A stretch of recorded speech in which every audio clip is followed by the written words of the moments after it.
All right, so an introvert walks into a bar and, oh wait, that's not right, is it? Hey, if a large party looks as daunting to you as an overdue trip to the dentist, you're not alone. In fact, you might be one of the estimated 30% of the population that's introverted. So introverts, today's Wellcast is for you. We've got a 5-step method for getting you through and even enjoying large parties. But first, we're going to explain to you a little bit of the science behind why that knot of people at the chips and dip is stressing you out so much. Most introverts echo Greta Garbo's famous statement, "I never said I want to be alone. I only said I want to be left alone." Introverts don't dislike social interactions. They just prefer to be with a small group of friends. Research shows that from a very young age, introverts react to things in a very different way than extroverts do. Take this 1989 Harvard study.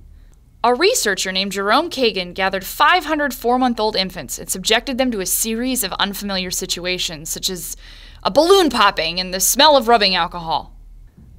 About 20% of the infants reacted very strongly to these triggers. They screamed, cried, thrashed their arms and legs.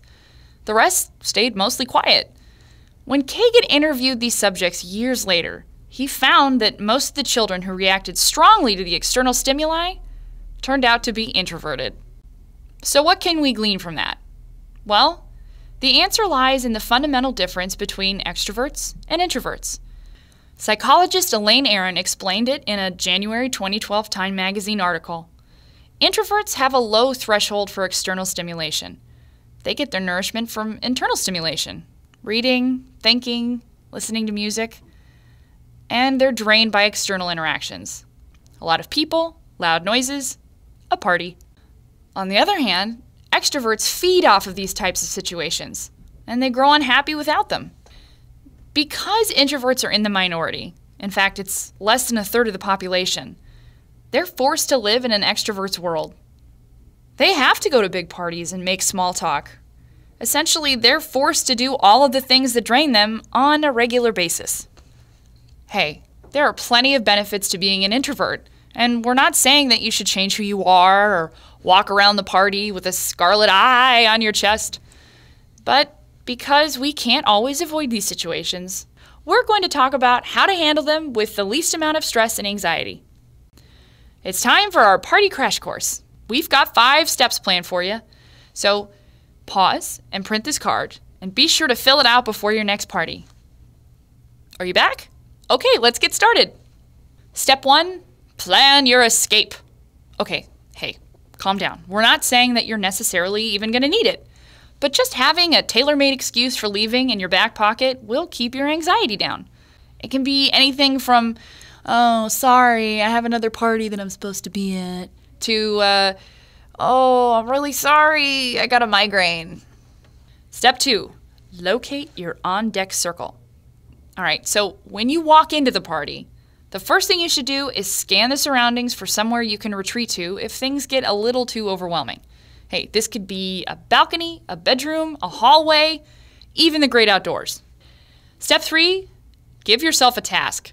Hey, if you're worried about not knowing what to do at a party, help the host with whatever they need to get done. Pick up cups, help pass out food, anything. Not only will this give you a set agenda for the night, you'll be able to socialize with a wide variety of people without being tied down to one long, possibly incredibly awkward conversation. Step 4, when in doubt, find other introverts. Look for a small cluster of people and attach yourself to them.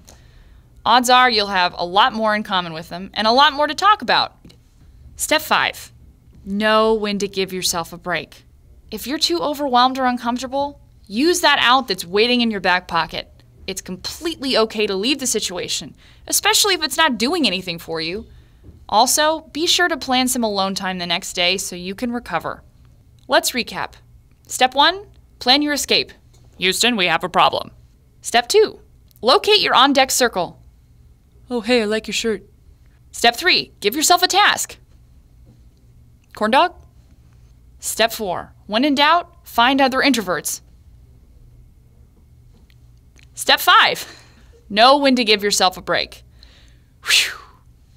Did these tips work for you? Do you have any tried and true methods for social situations? Let us know.